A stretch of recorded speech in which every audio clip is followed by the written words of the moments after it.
Today we're going to start looking at compound probability. Compound probability means that we will have two or more experiments or events that are occurring at the same time. And when that happens, we need to understand what our sample space is. Now, the sample space is the set of all possible outcomes of an experiment. So in the simple probability that we've done so far, for example, the sample space of rolling a six-sided die is 1, 2, 3, 4, 5, 6. And the sample space of flipping a coin is either heads or tails. So these two things, these are not just outcomes, they're also our sample space. In the first one, we have a total of 6 outcomes. And in the second, we have a total of 2 outcomes. All right, in this example, it says list the possible outcomes from spinning the spinner one time.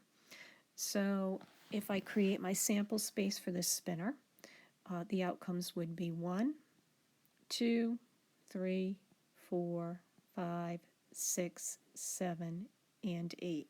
That's a total of 8 outcomes.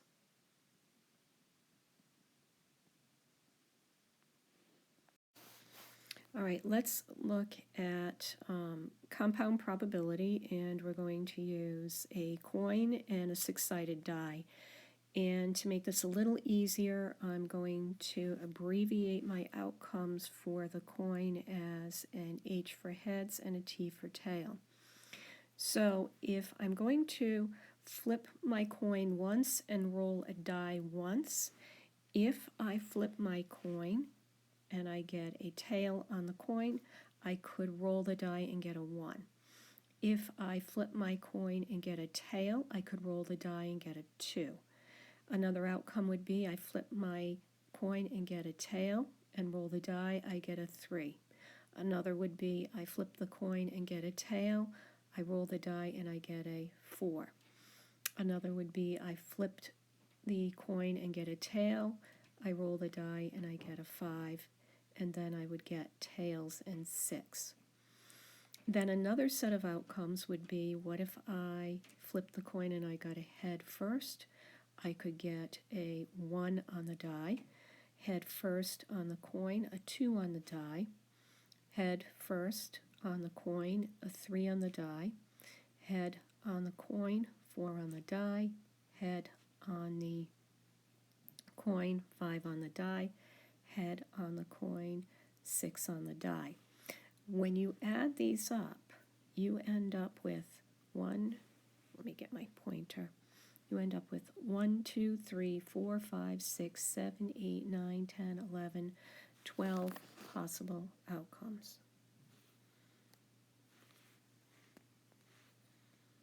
12 outcomes.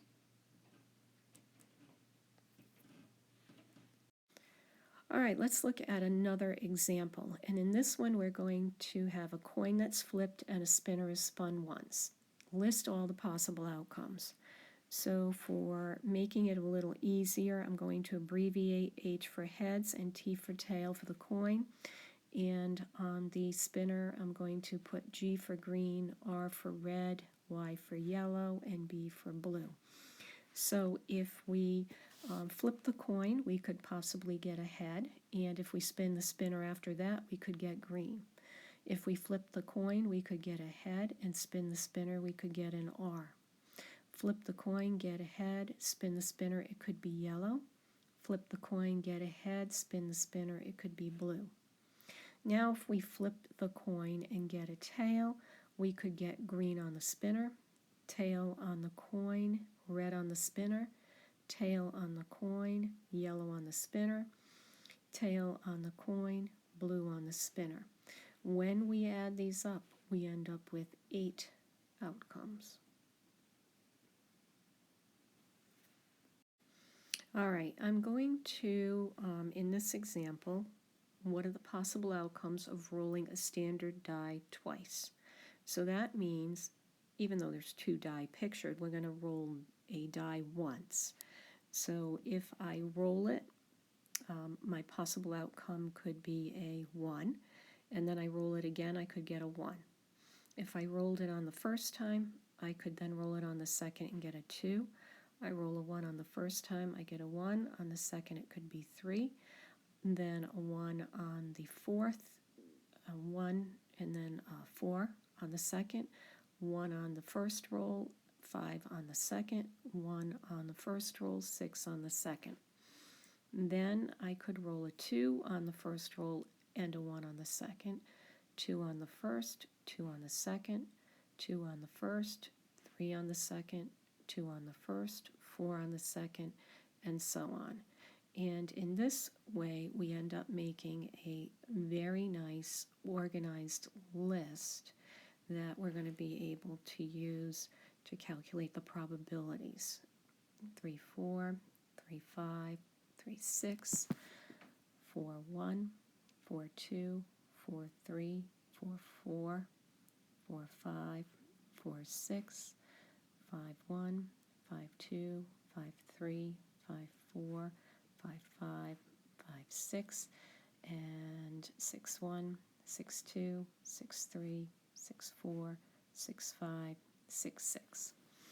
Now, this is when we can start using probability with our organized list. And I'm going to show you how to do some of these problems. First one we're going to look at is how many total outcomes there are. Well, we have 6 for each number rolled on the first die by 6, and 6 times 6 would be 236.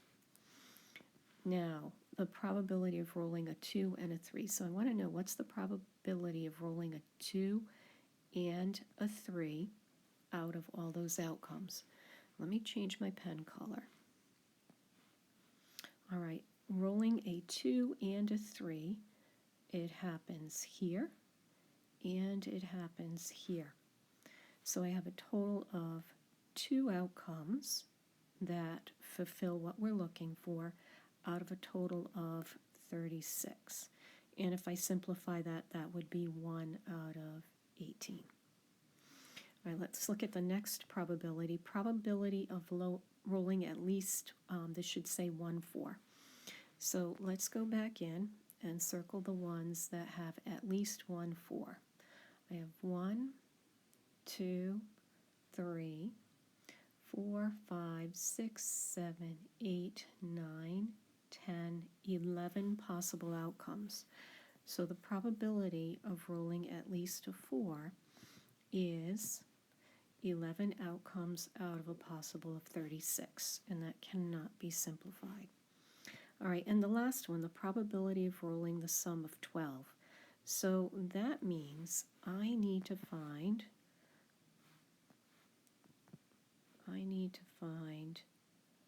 what 2 numbers when added together will equal 12.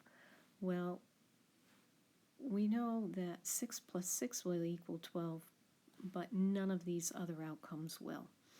So I have one outcome that will equal 12 out of 36.